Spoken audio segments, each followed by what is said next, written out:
Dear friends, आज जो political PGT का जो एग्ज़ाम हुआ था उसमें मैं आपके साथ डिस्कस करूँगा इंग्लिश और हिंदी के क्वेश्चंस। तो सबसे पहले यशस्वी शब्द में निम्नलिखित में से कौन सा स्त्रीवाची प्रत्यय लगेगा? तो इसका राइट आंसर है सी, इनी। और 32 जो वह शब्द चुनिए जिसमें अव उपसर्ग का प्रयोग नहीं हुआ है। तो इसका राइट आंसर है ए, अवाक। जी हाँ दोस्तों, अब यहाँ पर है तुम्हारे घनिष्ठ मित्र आजकल दिखाई नहीं देते, इस वाक्य में विशेषण क्या है? तो आंसर सी, घनिष्ठ। गुरुजी के लिए शरबत लाओ, रेखांकित पद में कारक है संप्रदान, सी। ईश्वर की पहुँच, शक्ति और सामर्थ्य का अनुमान कोई नहीं लगा सकता, इस वाक्य में भावनात्मक संज्ञा शब्द नहीं है, वो है पहुँच। और दूसरा है 36, काशी हिंदू विश्वविद्यालय की स्थापना के श्रेय महामना को ही दिया जाता है, रेखांकित पद संज्ञा का भेद है। तो ये है आपका व्यक्तिवाचक संज्ञा। सूरज धीरे धीरे अस्ताचल की ओर डूब गया, रेखांकित पद क्रिया विशेषण का भेद है, इसका सही आंसर है रीतिवाचक। और 38 जो क्वेश्चन है, इस पर्दे के पीछे कोई छिपकर बैठा है, रेखांकित पद सर्वनाम का भेद है, इसका जो सही आंसर है वो है अनिश्चयवाचक। अगला क्वेश्चन है माय डियर फ्रेंड्स, मेरा वह मित्र जिसका नाम मदन लाल है उदार सरल व्यक्ति है, रचना की दृष्टि से वाक्य किस प्रकार से है? तो इसका राइट आंसर होगा सी, संयुक्त वाक्य। और क्वेश्चन नंबर 40 क्वेश्चन नंबर जो 40 है, इसका जो सही आंसर है वो है नवमंडल छाया मरुस्थल सा, किस पंक्ति में उत्प्रेक्षा अलंकार नहीं है? फिर है 41 क्वेश्चन जो आपका इंग्लिश का है, फिलिंग इन द ब्लैंक्स, इसका राइट आंसर होगा सी, might tomorrow.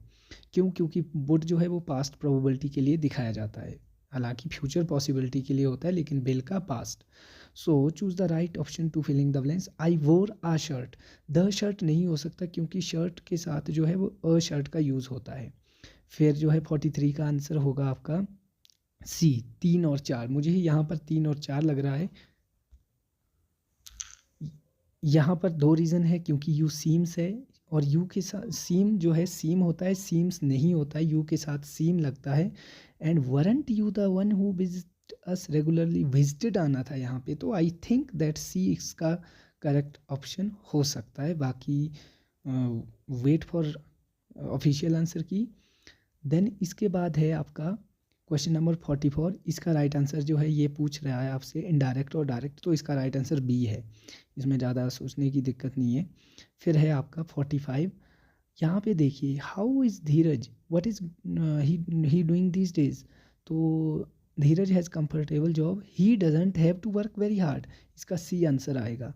So arrange the given part to make meaningful sentences, तो मेरे ख्याल से तो इसका तो SPQTR होना चाहिए। क्यों? क्योंकि part of body immune system. फिर देखिए P which normally fights off infections, then आप क्यू को ले आइए by killing infected cells, then T को remains active continue to, then R देखिए अटैक द हेल्थी सेल्स। तो आई होप ऐसा इसका राइट आंसर यही है। देन माय डियर फ्रेंड्स, ये क्वेश्चन टैग है, इसका राइट आंसर जैसे मान के चलो नेगेटिव है तो पॉजिटिव में बदल देते हैं, पॉजिटिव है तो नेगेटिव में। जैसे आप है दैट इजंट योर हाउस, तो इज इट, यहाँ राइट आंसर सीधे इज इट। फिर है आपका पैसिव वॉइस, तो इसका तो सीधी सी बात है let this work be completed right now, तो ये राइट आंसर इसका ये है। फिर है 49, that it was a difficult discussion be finally succeeded I elicit a conclusion, तो ड्रॉ आउट, इसका राइट आंसर ड्रॉ आउट होगा। देन है आपका इनकॉन्ग्रुअस होता है बेतुका, बिल्कुल बेमेल, तो इसका राइट आंसर होगा इनकॉन्सिस्टेंट, बी इसका राइट आंसर होगा।